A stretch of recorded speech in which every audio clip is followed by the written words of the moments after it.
Ну а накануне глава республики Егор Борисов встретился с журналистами Якутии. Разговор прошел в формате «Вопрос-ответ».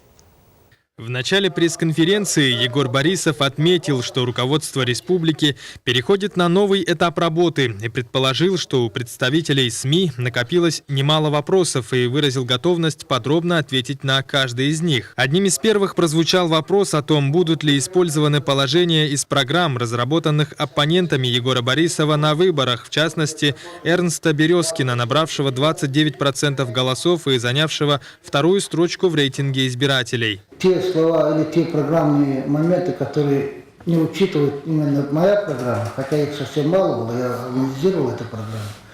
Если они направлены в интересах республики, они будут использованы.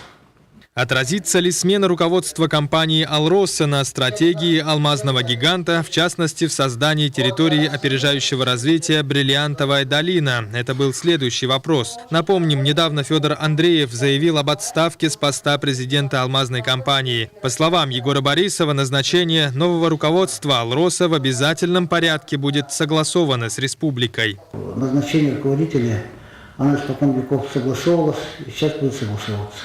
Мы знаем стратегию компании, мы сами участвовали в разработке стратегии развития компании. Они ни в коем образом не мешают созданию наших торов, в том числе, в частности, связанных с алмазным бриллиантовым комплексом. Я думаю, здесь мешать не будет.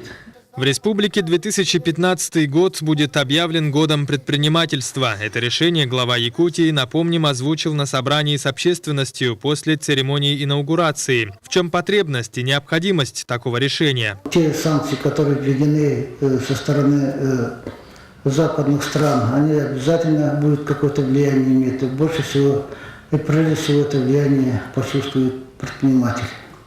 Поэтому нам необходимо создать определенные какие-то защитные меры. Вот почему год 15 объявлен годом предпринимательства. Без внимания журналисты не оставили тему прихода в Якутию «Газпрома». Крупнейшая газовая компания страны начала на Дальнем Востоке, в частности на территории Якутии, строительство магистрального газопровода «Сила Сибири». Что даст Якутии приход корпорации в республику? Это рабочие места.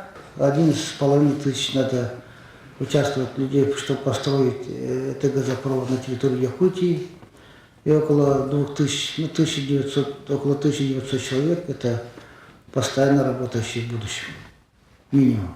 Второе – это, конечно, доходная база для бюджета республики.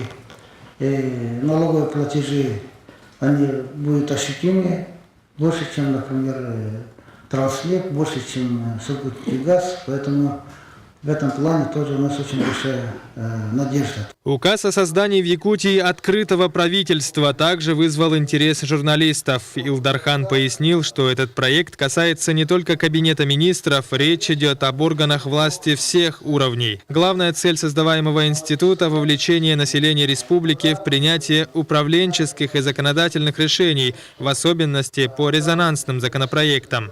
Я убежден, что открытость власти – это привлечение больше доверия у населения республики. И при этом не только доверие, и втягивание самих людей по решению проблем вместе с органами власти. И почувствовал здесь большая проблема на уровне муниципалитетов. Муниципалитеты еще до конца не открыты. Егор Борисов также добавил, что в целом в системе органов исполнительной власти изменений не будет. В республике останутся министерства, госкомитеты и департаменты. Ну а кандидатуры заместителей председателя правительства и тех министров, по которым требуется переназначение и согласование парламента республики, будут внесены на следующем очередном пленарном заседании Илтумен 9 октября. В общей сложности почти за 2 часа беседы Егор Борисов ответил на более 30 вопросов.